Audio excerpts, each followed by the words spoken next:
Welcome to my weight loss journey, day 46.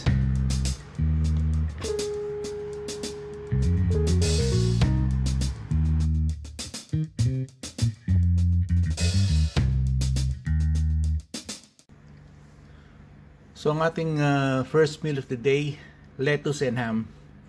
So i-wrap lang natin yung ham sa lettuce. Yan lang, at saka Greek yogurt.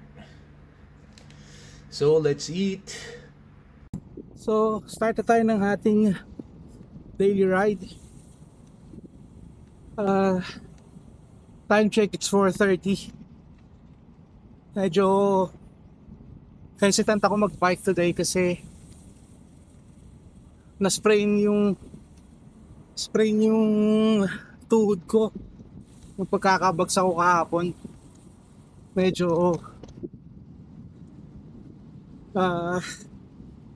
Medyo masakit pag itinalakad. Try ko lang kung masakit siya pag pinipidal.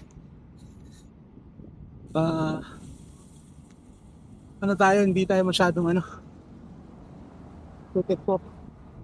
So far hindi naman siya masakit ipidal, pero we'll see after kung pag tumagal-tagal na. So yun, yung bike natin is bagong service, so medyo maganda-ganda yung kondisyon ng bike natin ngayon. Nakakawano siya. Ang lang is tigas yata yung gulong kasi masyadong patagtag. Ramdam ko yung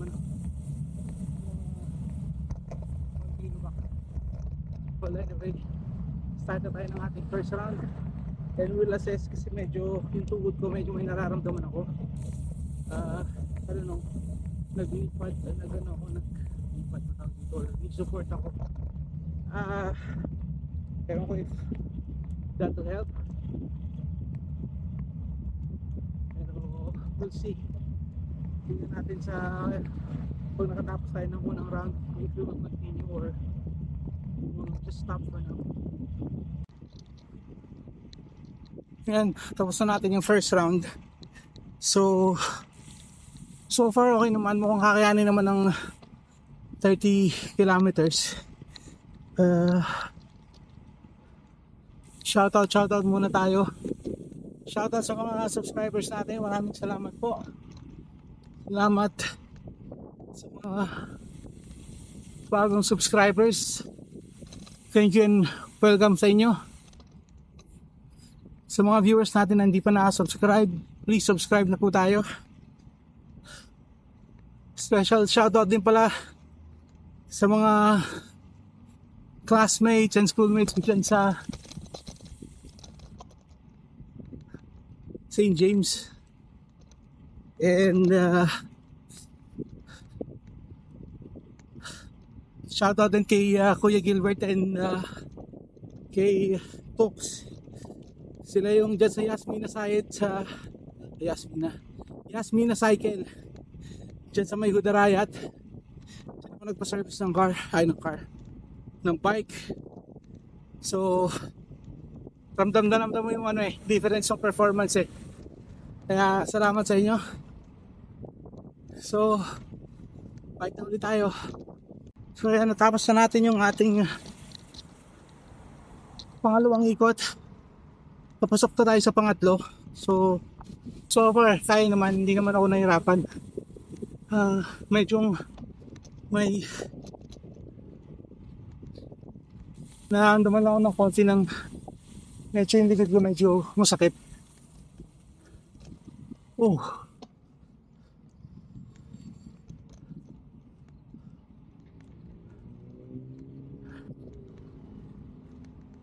Yun. Pero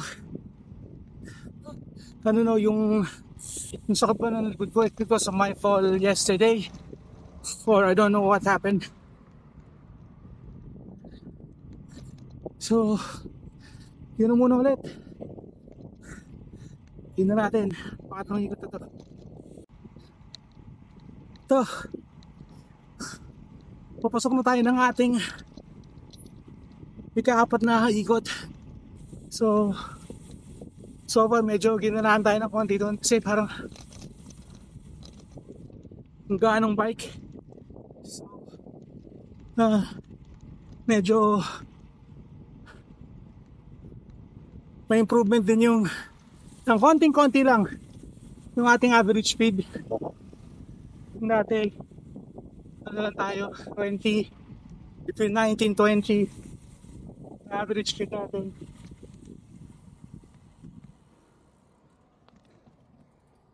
This will not stop. Thank you.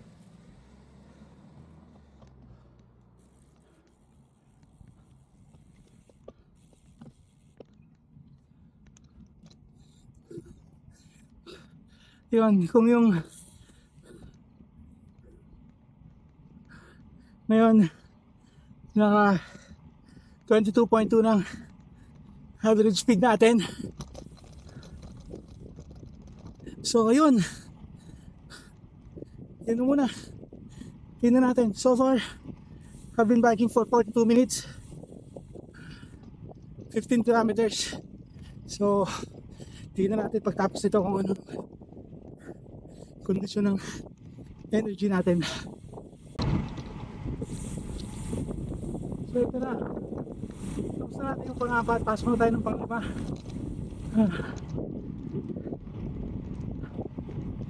Yan. Pang-limang round. Paanong araw.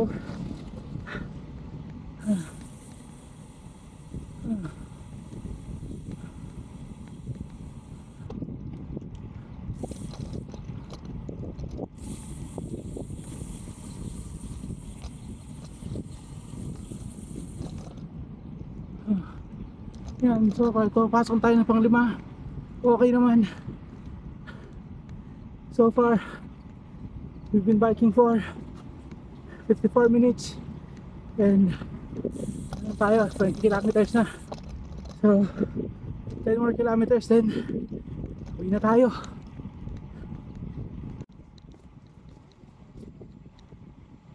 So tapos na natin yung pang-limang ikot natin. Ito na yung ka-anim. Huling ikot just to finish up our ikot na just to finish up our 30-kilometer ride for today. So ito na, pasok na tayo sa ka-anim. Pero ito, so far ang average speed natin is 22.5. So itong uli medyo i-relax ride ko muna to kasi pagod na ako eh. So see you at the exit. Dito banda rito yung ano, yung masarap mag chill ride lang kasi yung mahangin, malunggi yung hangin, yung mga bula-bulaklak at talahib. Buti nga ngayon ano eh, walang mga maawas sa tubig from sa spray ano, yung pangdilig nito mga halaman o bulaklak dito sa gilid itong mga talahib na to. At least hindi sayang yung palinis ko kahapon na hindi kagad siya magpuputik. Dito usually this part na to, dito yung malakas ang tubig, so hindi magpuputik yung bike ko. So sa ngayon mag-i-stick lang tayo muna sa 30-kilometer daily ride until 30 kilometers is no longer enough for me. Kasi so far, mga 3 or 4 na yung mga bike mechanic na nagsabi sa akin na yan, minimum dapat 30 kilometers, mga 3 to 4 times a week. So yun, so since I'm doing this almost every day, so it's like for 1 week, Monday to Friday, para na rin ako nag-ride ng 150 kilometers. Hindi pa kasama ang weekend doon. So ito, finally, tapos na natin ang ating 6 na ikot, ang 6 na lap. So mag-i-exit na tayo.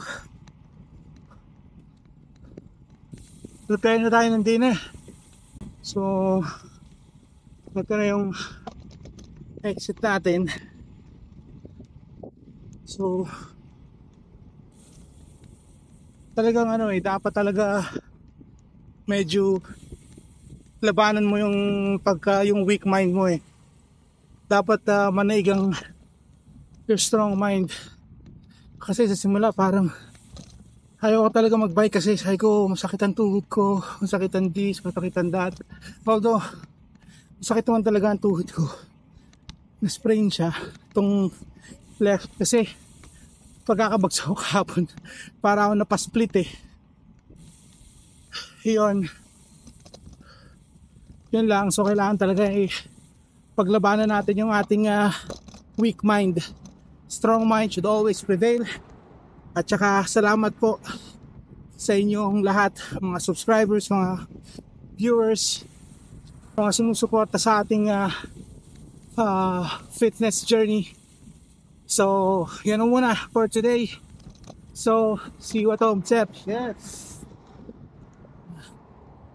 Yan na. Bye na tayo. See you at home.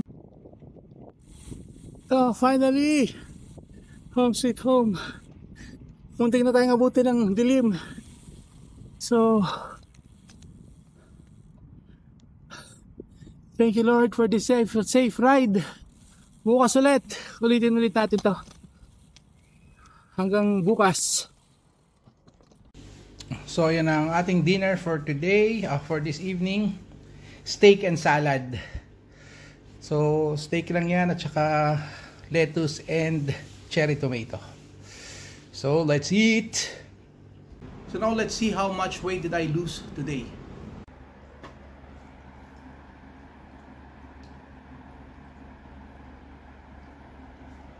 So from 113.8 now down to 113.6. So we lost 2.2 kg. So okay lang yan, at least tuloy-tuloy na yung pagbaba ng weight natin. So until my next video. So if you find this entertaining, interesting and helpful, please like, share and subscribe. See ya!